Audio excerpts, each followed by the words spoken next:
Hello, everybody, and welcome to episode 5 of Melody Makers. Today I'm interviewing a composer and musician, James Wolfe Burkholder. He is a composer who has worked on films and TV shows such as The Haunting of Hill House, Doctor Sleep, and The Grudge. Would you like to introduce yourself? Yeah, hey everybody. My name's James Wolfe Burkholder. I'm a musician. I'm a TV and film composer. And yeah, I'm glad to be here with Nolan talking about music and melody making. Yeah, I'm glad you're here too. Awesome, man. All right, I'll just get right into the questions. Cool. So, tell me a bit about yourself. What first got you into making music?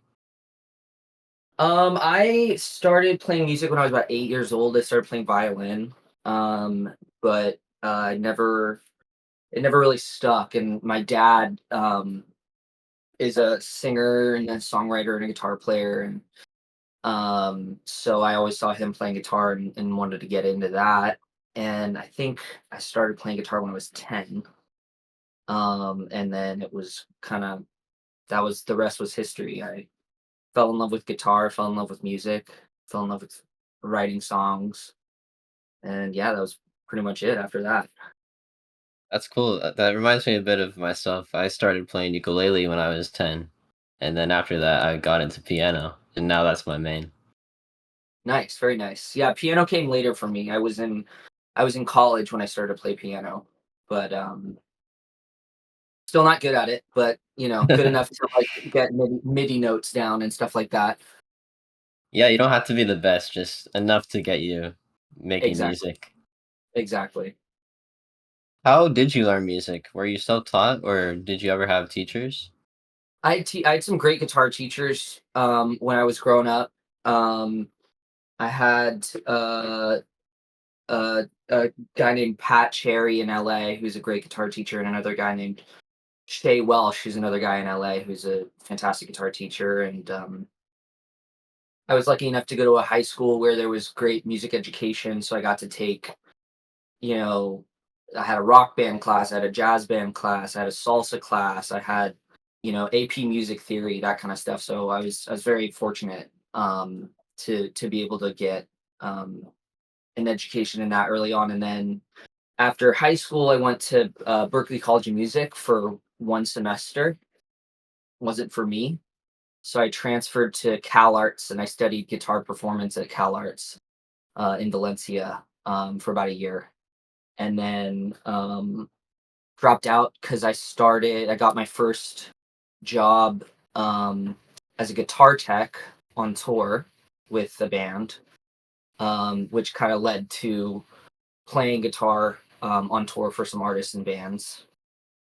I learned a lot about the music industry um, in that way, and then a couple years in, I decided I didn't want to be on the road all the time, and so I got an internship with the Newton brothers, who I still work with to this day, and that's kind of where I learned how to compose. Was just under those guys, learning on the job.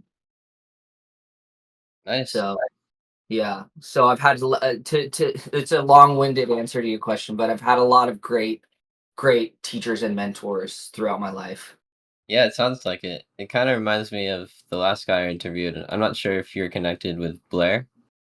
I know Blair. Yeah, Yeah, I think yeah. that's how I Blair. found you actually, because you followed Oh, each other. really? Yeah. Oh, okay, cool. Yeah, no, Blair's awesome. Blair is one of the more talented composers, and I've never heard someone make a mock-up like Blair. Yeah, He he's is great. he is a singular talent in that way. Yeah. Did you have a hard time getting gigs when you started out? What helped you get hired? That's an interesting question. I mean, when I started out, I was trying to be a guitar player, and it was hard. It was very hard to get gigs. You go on a lot of like auditions and stuff for bands, and you got to make a lot of connections with music directors and stuff like that. When I started working for the Newton Brothers, I very quickly they had me writing additional music for them, and so since I've been working with them, I basically have only, worked on projects with them since I started about 5 or 6 years ago. So the hardest part has been, doing the gig, and getting the gigs so far uh has been pretty not too bad. Do you have any advice for someone who wants to get into gigging?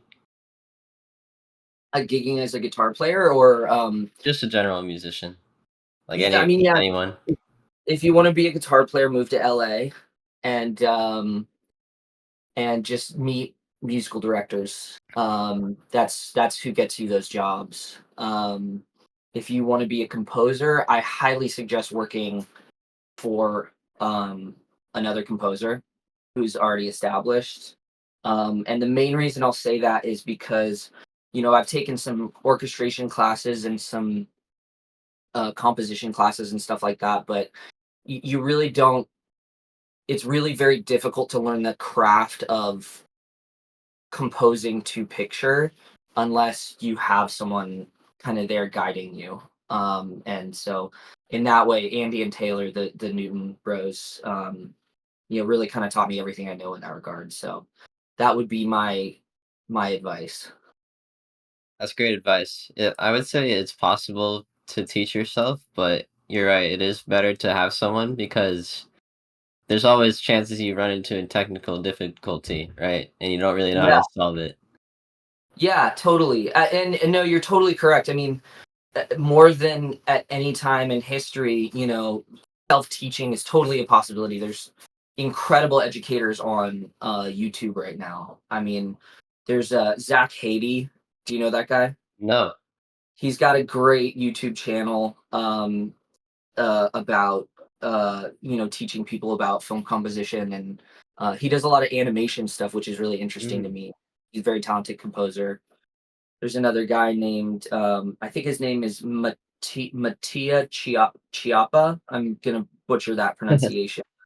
He also has a fantastic YouTube channel, kind of dealing with the same stuff. So, and those are just two.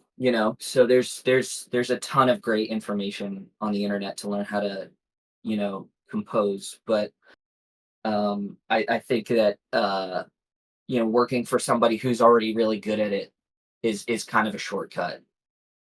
Yeah.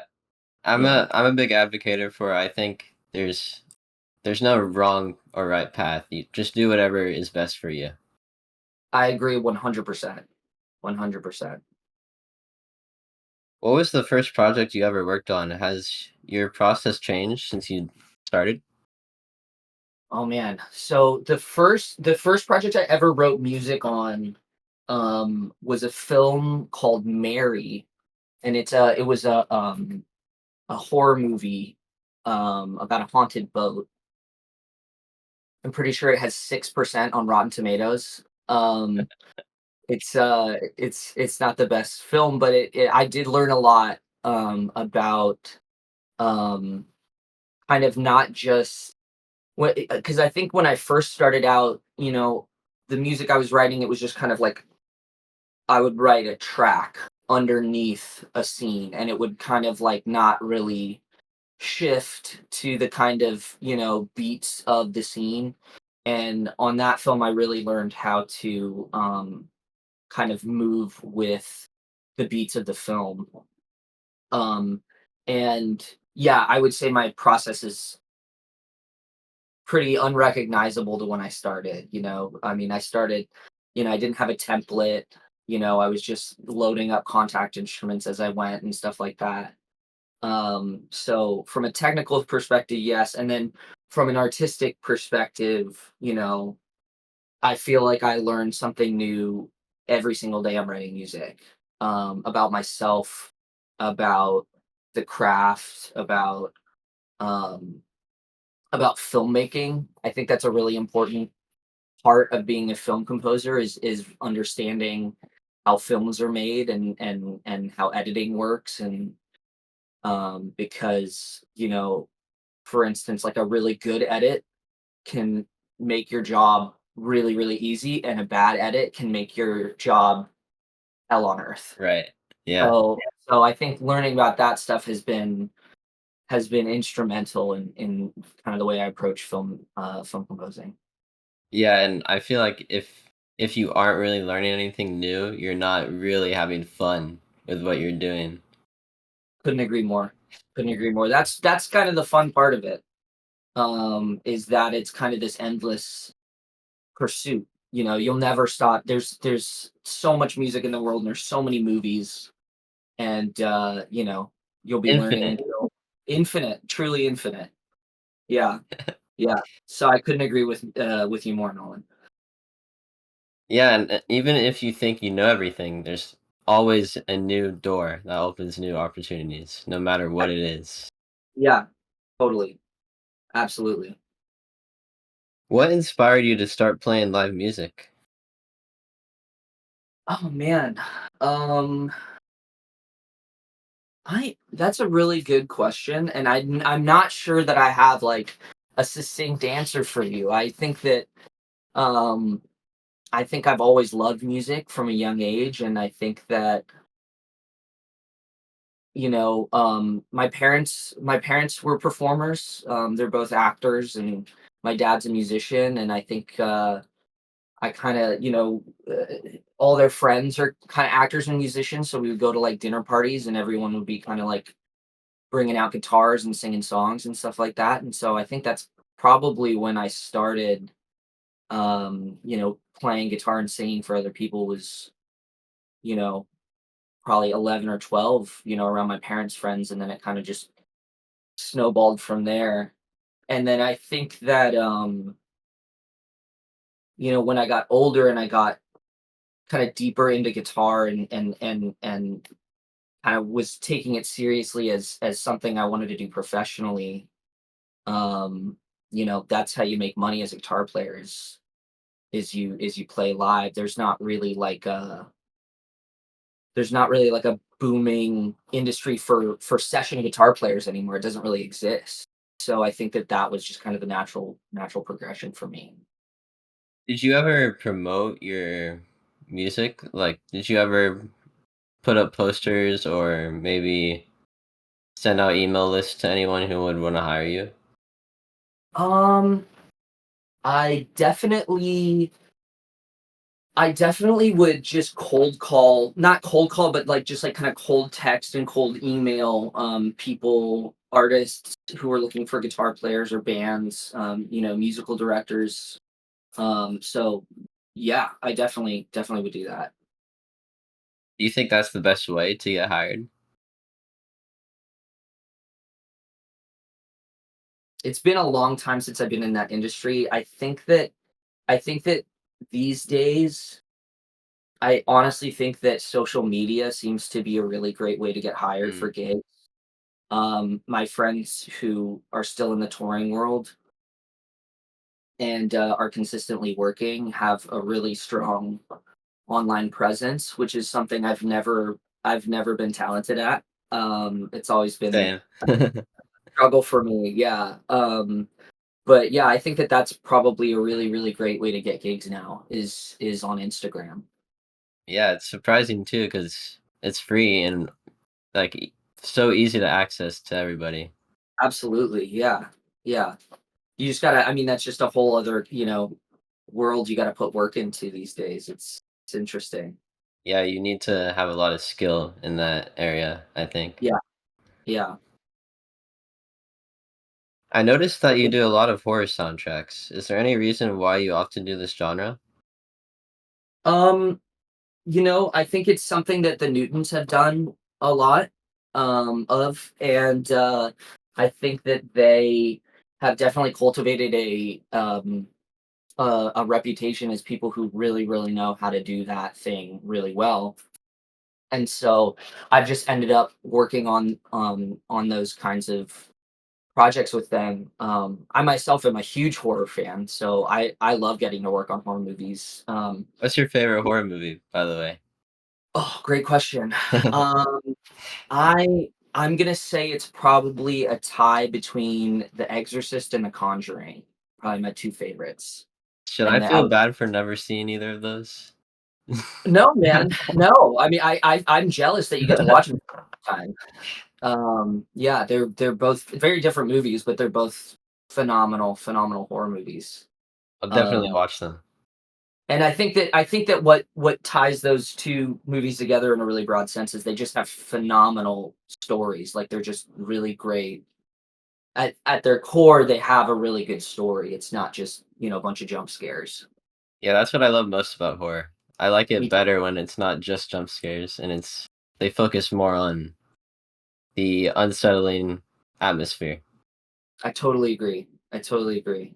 We the Newtons and I just finished co-scoring a film actually called Shelby Oaks.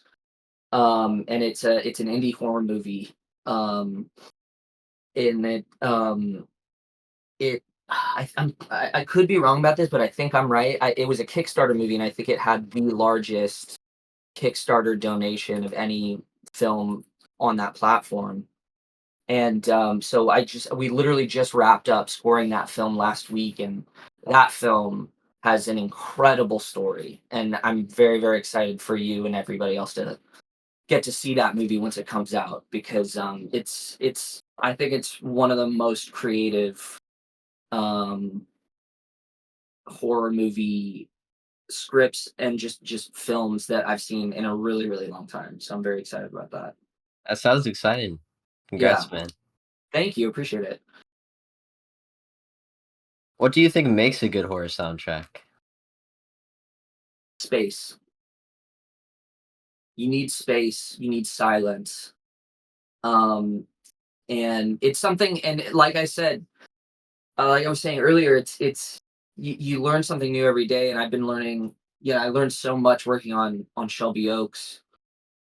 I learned a lot. We just wrapped up scoring the new Goosebumps show for Disney Plus, and I learned a ton about space and using really really kind of minimal elements to promote anxiety and dread and like anticipation. I think it's actually very difficult to kind of like choose your to kind of pick your punches in to use a boxing term to make sure that when you're going minimal you need to make sure every single element is exactly where it needs to be.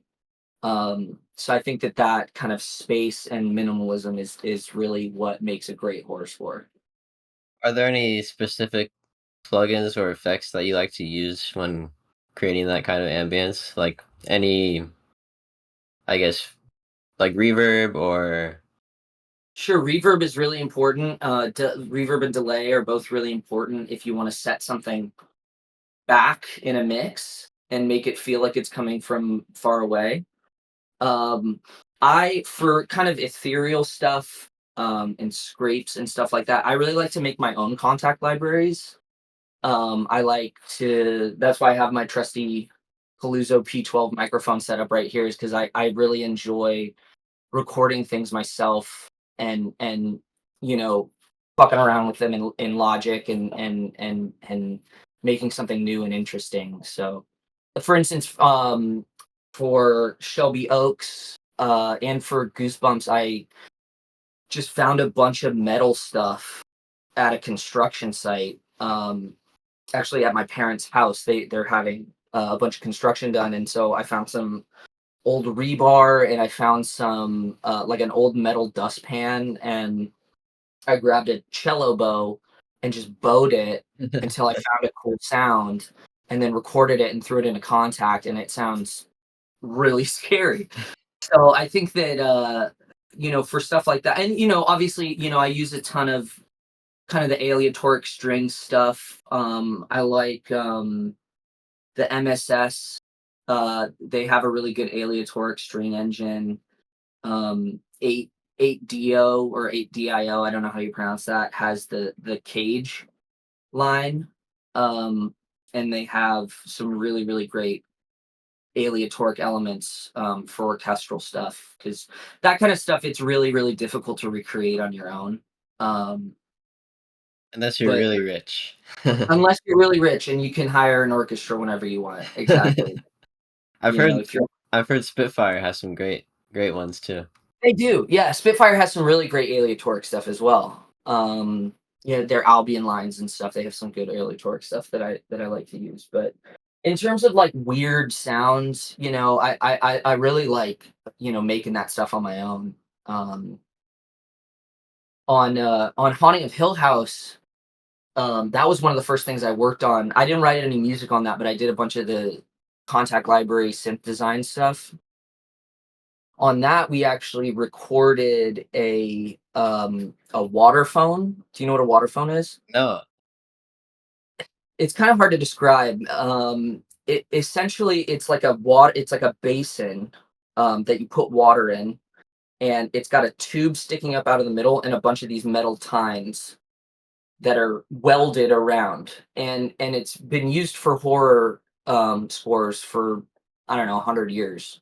And what you do is you put water in it and then you bow it, and the motion of the water changes the pitch wow, of these tines, and it sounds really cool.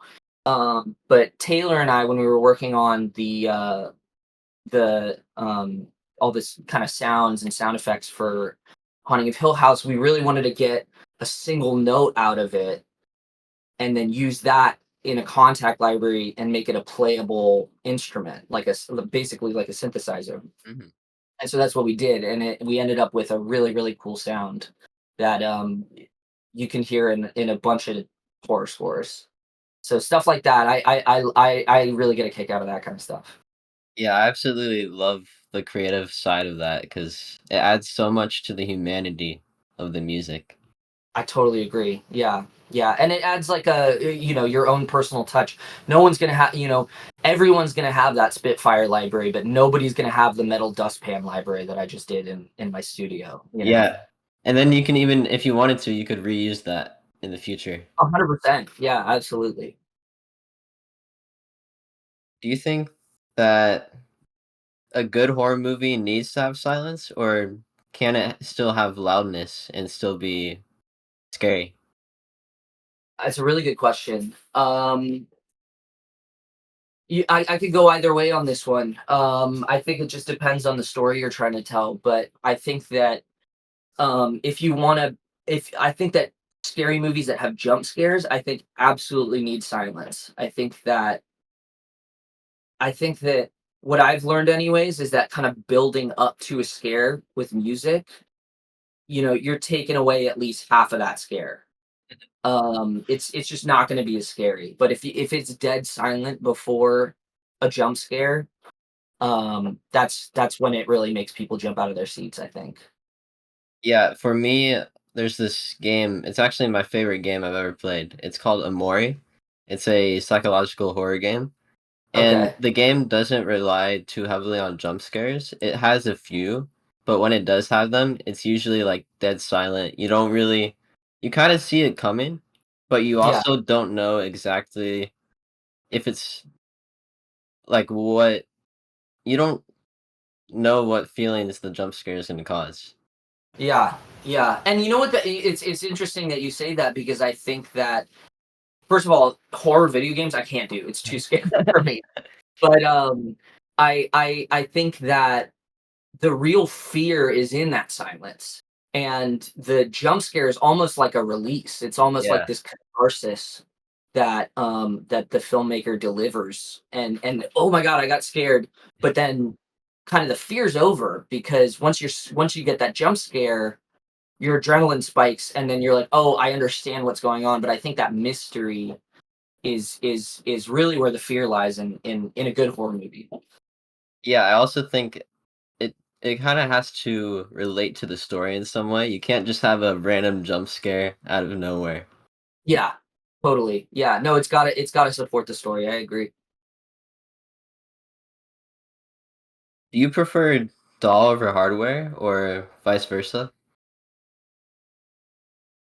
Hmm. I I really like playing instruments. I really like getting to play guitar. I like recording. I have a upright piano over here. I love recording my piano. Um, so whenever I can, if I know how to play an instrument, I'll play it, because even if I'm not good at it, because I think that it gives it like you were saying earlier, that kind of human element. So anytime I can, I'm getting out the microphone, or I'm getting out a couple microphones, and I'm recording live, because um number one, I think it makes for a more interesting sound, and number two, that's just where the fun is for me, is getting to record stuff. Um so like on Shelby Oaks, this instrument over here, it's called a guitar viol. And it's essentially a six-string cello tuned like a guitar, but it has frets. So if you're an idiot like me, you can play it and you're not going to be completely out of tune. And so that instrument is all over the Shelby Oaks score, and that was a lot of fun getting to do that. In terms of, like, synth stuff and electronics, I'm a very in the box kind of guy. I used to have a bunch of hardware synths in here, and I kind of realized I wasn't really using any of them. And when I did, it takes a long time to kind of mix those into a score, and then you get notes back. Um, and if you're working on a TV show, for instance, you get notes back. You got to do them. You got to get them in by the end of that day. So it's time wise, it's very difficult to kind of factor in hardware synths on a TV schedule. Some people do it really, really well and are able to, use MIDI, send MIDI to their synths and stuff and get audio back and stuff like that. I tried all that stuff. It's not really for me. If anything, at the beginning of a project, I'll either borrow some synths, or I'll go to Taylor's place. Taylor has just an insane amount of modular synths, and he's got a whole Moog modular setup. So we'll sample stuff at his place sometimes before we start on a project, so that we've got it in Contact, or we've got it in EXS 24, and we can use that and edit it kind of as we go. But yeah, hardware synths in film and TV, it's difficult, very difficult. So I prefer stuff like Diva. I think is a phenomenal um uh uh software synthesizer.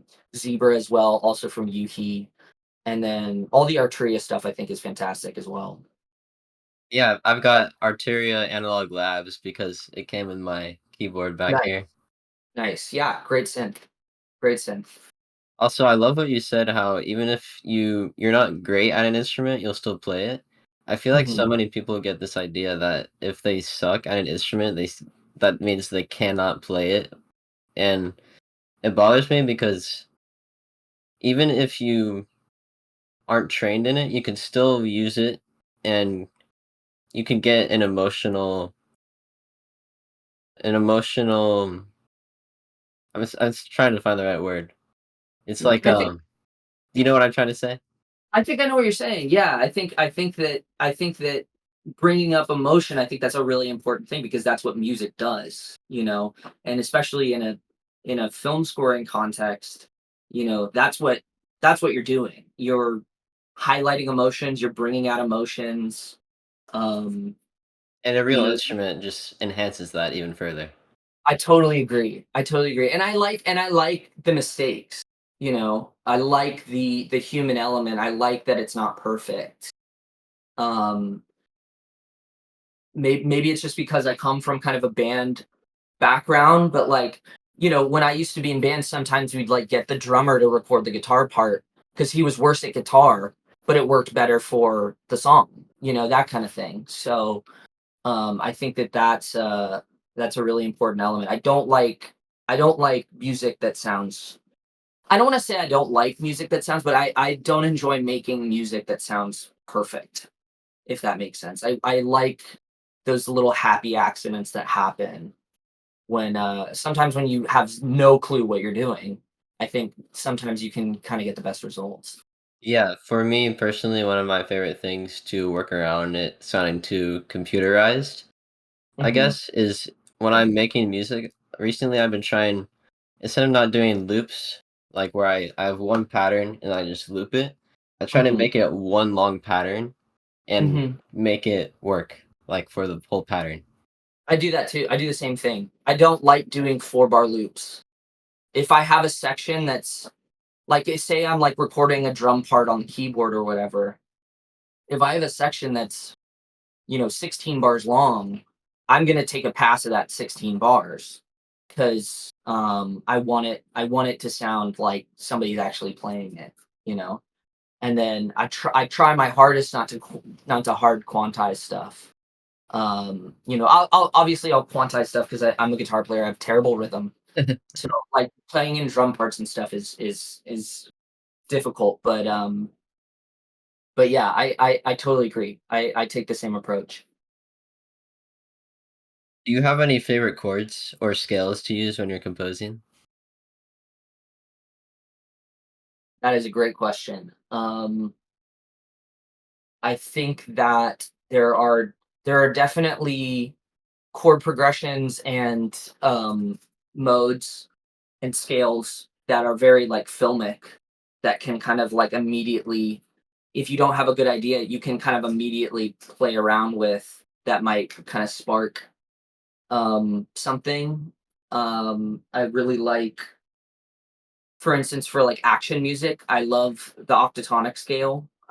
I'm not alone in that. Wait, That's I've never heard of that. What is that? It's an interesting scale. It's an 8-note scale. So Yeah. instead of a normal, like an Ionian scale or whatever is a 7-note scale, this is an 8-note scale, and it's just half steps and whole steps. Oh. So if you start on C, you go C, D sharp, D sharp, E, basically, and then you just follow that up and down.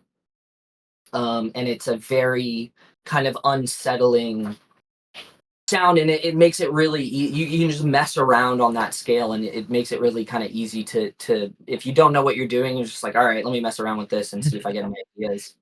I love that scale. I really love, this is getting so nerdy, and I love getting nerdy about this stuff, so I love that you asked me this. Yeah, go for it.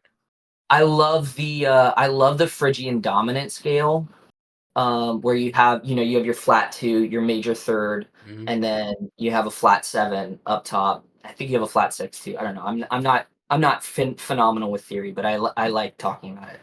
Yeah, That's a really fun scale. I think it sounds really kind of out there and cool. Yeah. dominant is the 5th of the scale, right? Dominant is the 5th. Yeah. Okay, just making sure. Yeah. Um, do you have any if anyone is confused on what modes are, would you have Mhm. any advice for someone who wants to understand them better? Oh, It's I a pretty it's probably pretty hard, That's a honestly. tough that is a tough question. It's a really good question. I think that, who is fantastic, and I think my friends would give me shit for this, but I think he's a really great music educator, is Rick Beato Oh, on I've watched him. YouTube. I think he does a really great job. He talks a lot about kind of modal writing, and I think he does a really great job at explaining what modes are and what their functions are. So I would go watch his videos. Um, Yeah, he's great. Other than that, just play, mess around with it on the piano. I think really getting it in your ear too. Like in terms of writing with modes, I think really getting it into your ear and being able to play it on piano or guitar, whatever, cello, whatever your instrument is, and being able to kind of do that and sing it too. Like having it in your vocal cords, I think um is a really good tip. Yeah, singing definitely helps with ear training. 100%, 100%. Did you ever have to do interval training when you were starting out? Yeah, yeah, I did that in high school and in college as well. Yeah. I was pretty terrible at it, but I had to do that stuff. Yeah. I think that's my biggest struggle is listening to a song and figuring out the interval right now. It's a good tip. I mean, it's a good what's the word I'm looking for? Skill to have for sure. For me, the thing that helped with all this stuff is just writing a ton of music. And putting these concepts into play compositionally rather than just kind of as like an exercise. Mm. Yeah, I think exercises are good and Mhm. they're necessary sometimes, but Mhm. I think they should only take a small portion of your practice, and then the Yeah, rest of it should be just playing or making whatever fun stuff you want to do. I totally agree. I totally agree. I think that noodling around is a totally under underrepresented way to learn stuff. Messing around with an instrument, messing around in a scale, you know, changing the scale, finding new things that new notes you like to add in there. I think that that's a really I think that's time well spent. Yeah, and it makes it just a lot more enjoyable. I agree. I totally agree. Is there a soundtrack that you're most proud of? This last soundtrack that I worked on, the Shelby Oaks, which not sure when it's going to come out. I think they're trying to get it into festivals, but I'm very very proud of that soundtrack for sure. What's it like working on a movie versus a TV show? Um, TV is really fast paced. Um, Yeah, so I bet because you have to release episodes compared yeah, to yeah, exactly. Yeah, I mean these days, typically the show is done. Like when you get done with the show, they're still working on like VFX and stuff. So you're not releasing, especially in like a 10 episode season, you're not releasing as you're writing. But because they need to release it at a certain time, it's the schedules are really tight. So I think that that's the most difficult thing about writing for TV. I personally like a deadline. I think it helps me creatively. So I like working in TV because I think you kind of have to work if you're say you're coming up with a theme or a melody or a chord progression or something. You kind of have to mess around with like one or two ideas and then just sort of pick one and go with it. You don't really kind of have time to mess around and try out 10 different ideas. You kind of have to like you know move pretty quickly with it. In film, typically you have a little bit more time. You know, for Shelby Oaks, we had a lot of time in the lead up to mess around with ideas. I think I wrote about 20 minutes of music before I even saw picture. Um, or at least before we got locked picture. So there was just a little bit more time to mess around with ideas, and then once we got into actually scoring the film, um, there was more time to kind of sit with ideas. Make sure they're mixed really really well, so when you're delivering them, they sound the way that you want them to sound. There's just a lot more time for stuff like that on films. I was wondering, do you ever get to compose? Do you get to see any of the visuals and compose to the visuals? Yeah, absolutely. Yeah. Most all the pretty much every project. I can't think of one where we don't have picture and we're scoring to picture. I'm sure that would definitely help. Yeah, like I was saying earlier, kind of the shifts and the beats of a film. I think it's really important to kind of that the music um shifts with that. And if you didn't have picture, I don't really know how you'd be able to do that. I think that they do the same thing with video games typically too. So Yeah, similar you know, for all. I'm not. I think Blair's worked on a bunch of video games. Yeah, yeah. So he's way more, intimately familiar with that process. That's from what I understand. It's a very kind of different process from film and TV because it's It's more the lead immersive. times are longer. You have a long time to work on these projects. Sometimes it takes 2 years. Yeah. Um, You also you know, need to have it be more immersive, I think, because you're actually like controlling what's happening in a way.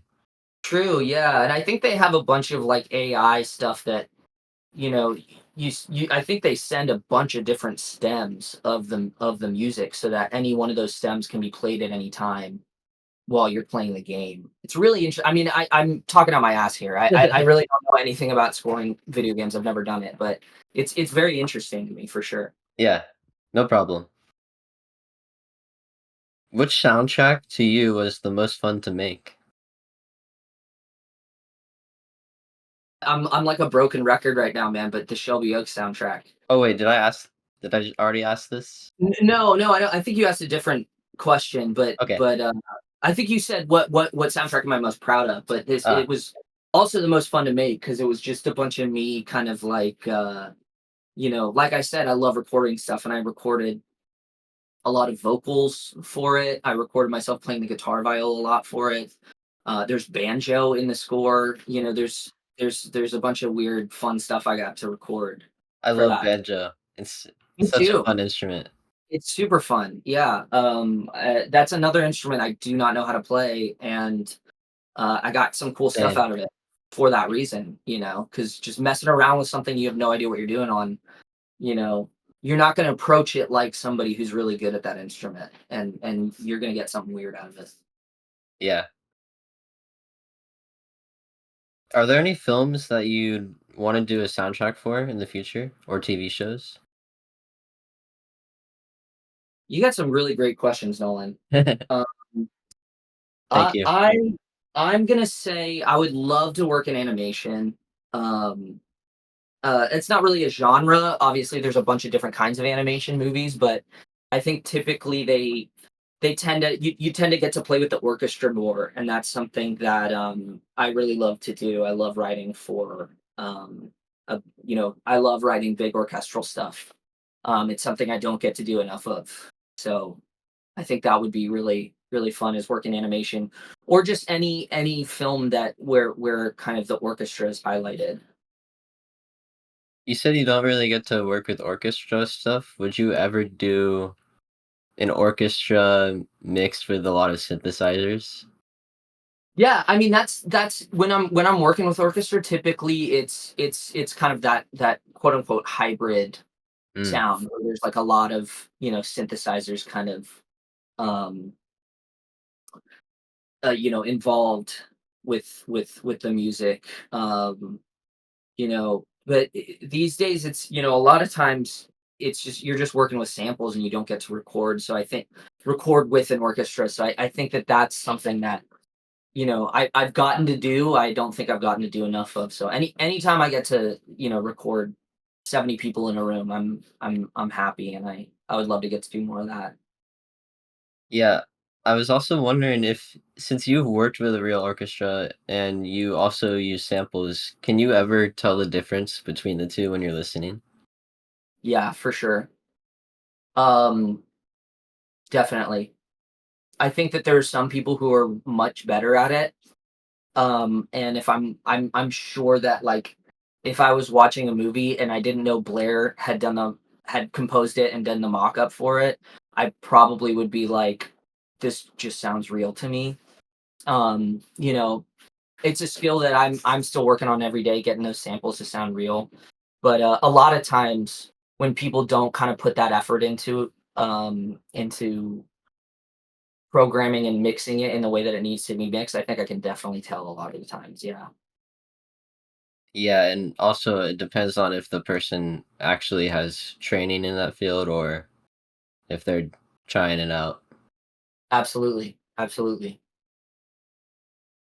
Do you ever run into technical problems when you're working on a job? Like almost every day. Yeah.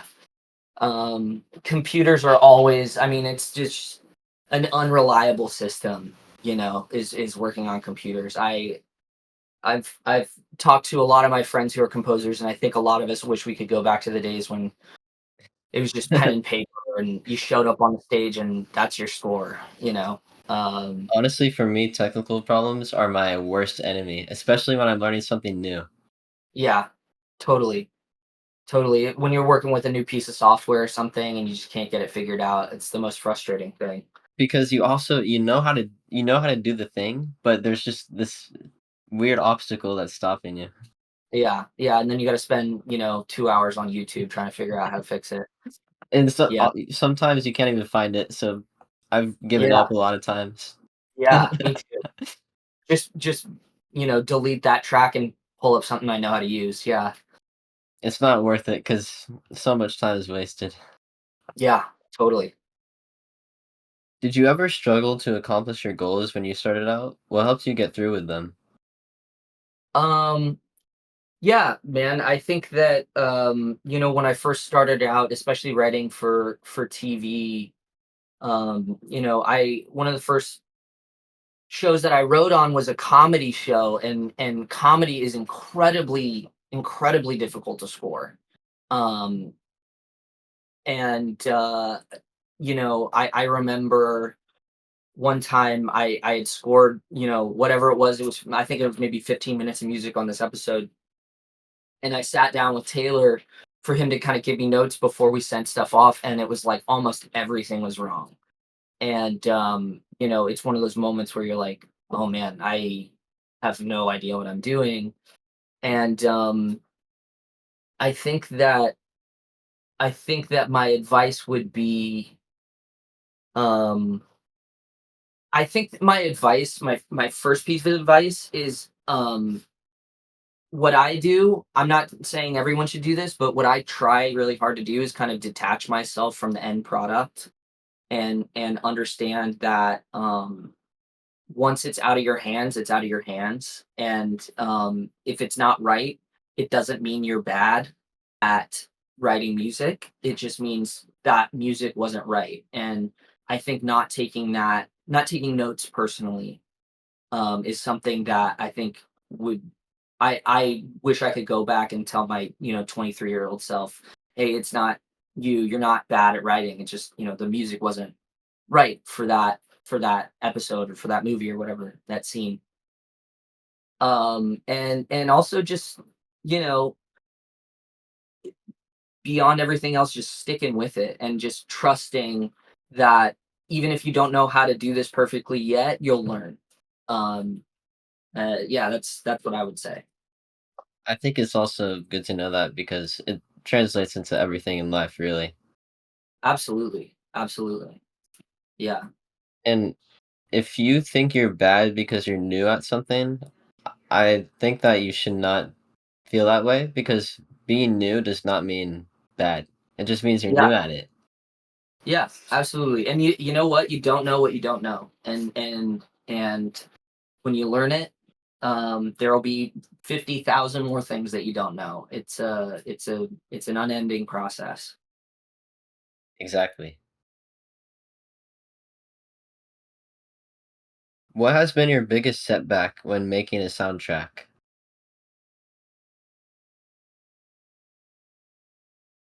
It's a really interesting question. Um, Biggest setback. Um, I think the technical stuff can be really frustrating because it's not anything you did. Your system just doesn't want to work that day. I've had situations where I'm working on an episode of a TV show. I need to do notes on this cue, and the session is completely corrupted. Uh, And so it won't open.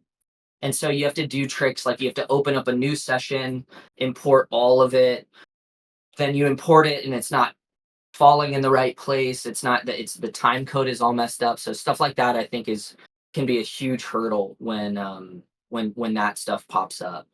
that kind of stuff is my worst enemy. Whenever I use FL Studio, so sometimes Okay. my worst enemy is seeing FL Studio is not responding Yeah. Yeah. because I don't know if it's gonna save the last 20 minutes of my project or not. Yeah. Yeah. I know. It's kind of like a heart drop terrifying moment. I've never seen a movie scarier than Logic is not responding. Well, you should try to make that a movie. That would be great. That's a great idea. I'm writing the script tonight. If someone wants to get where you are now, what should they start working on? Ooh. Um, I would say, And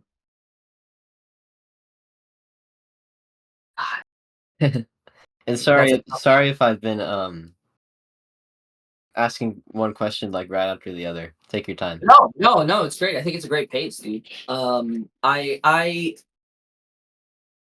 would work on all your technical stuff. I would work on signal flow. I would work on understanding synthesizers, understanding how to program drums, and how to understanding, how to program MIDI strings and MIDI orchestra and stuff like that.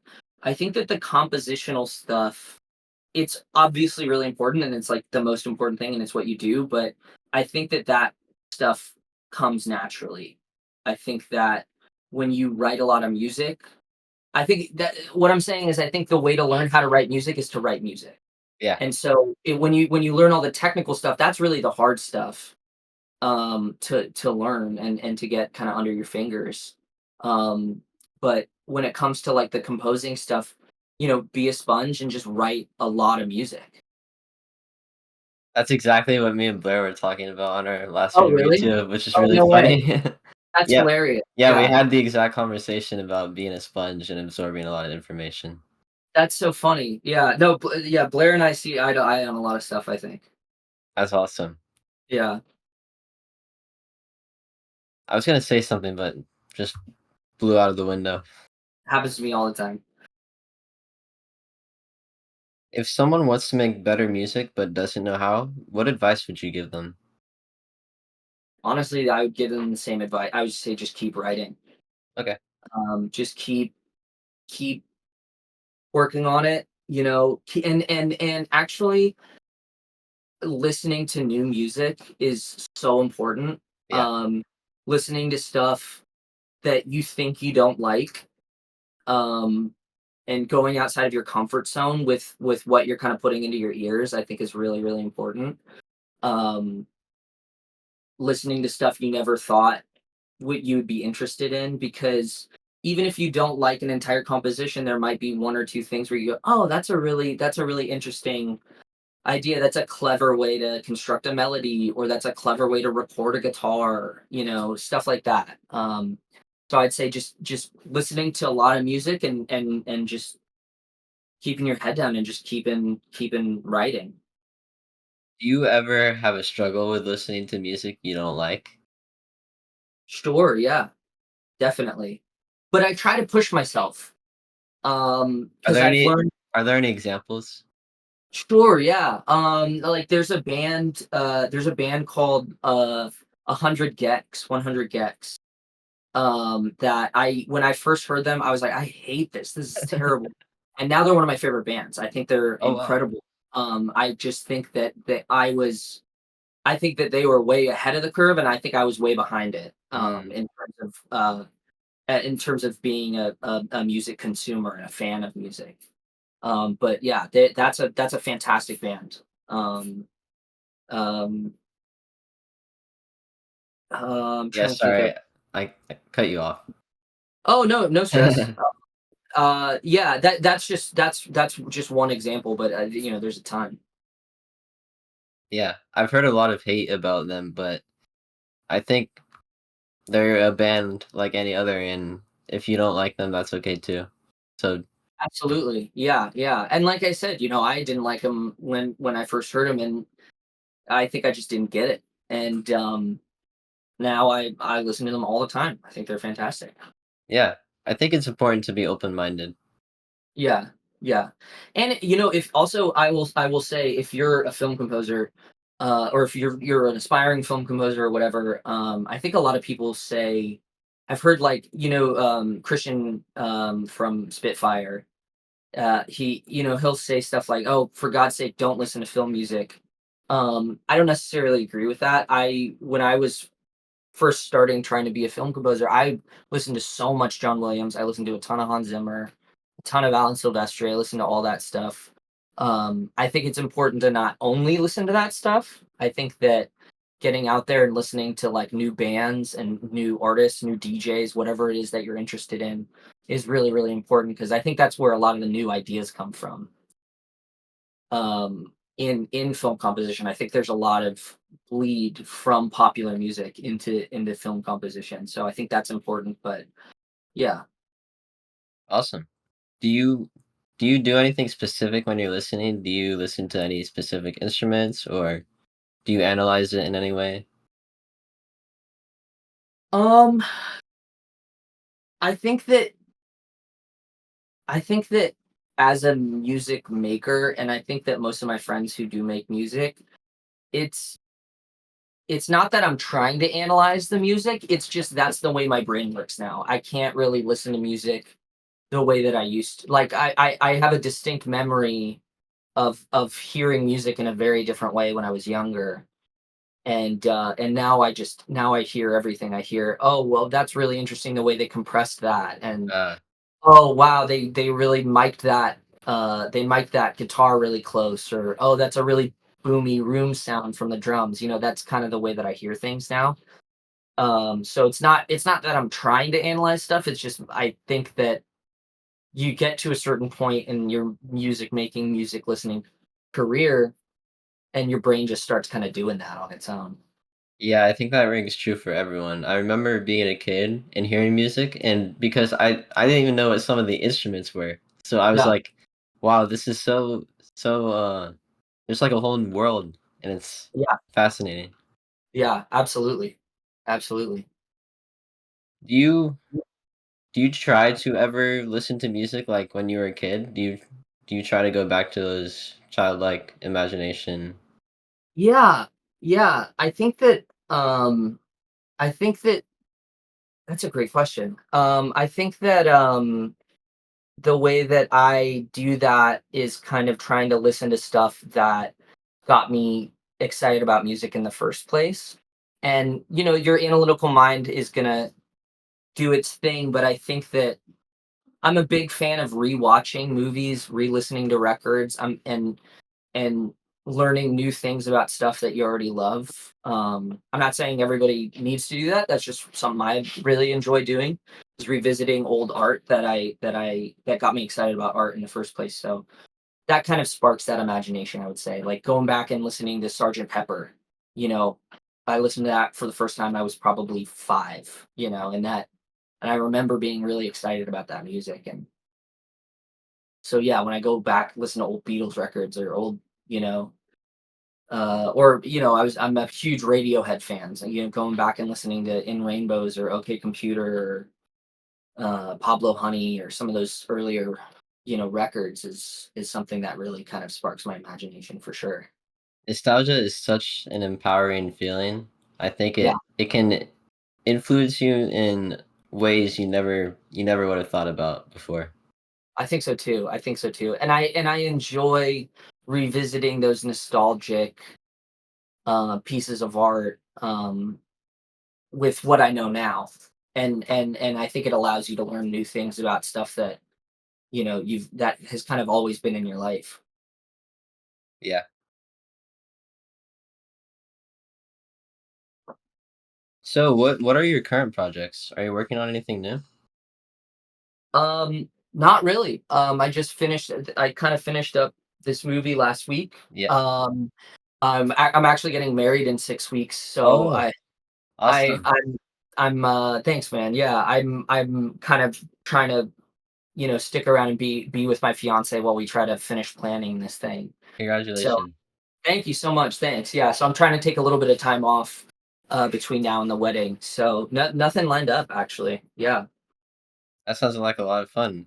Are you Yeah. having it based in LA? Yeah. Yeah. Yeah. We're doing it in LA. Sounds awesome. Yeah, man. Very happy for you.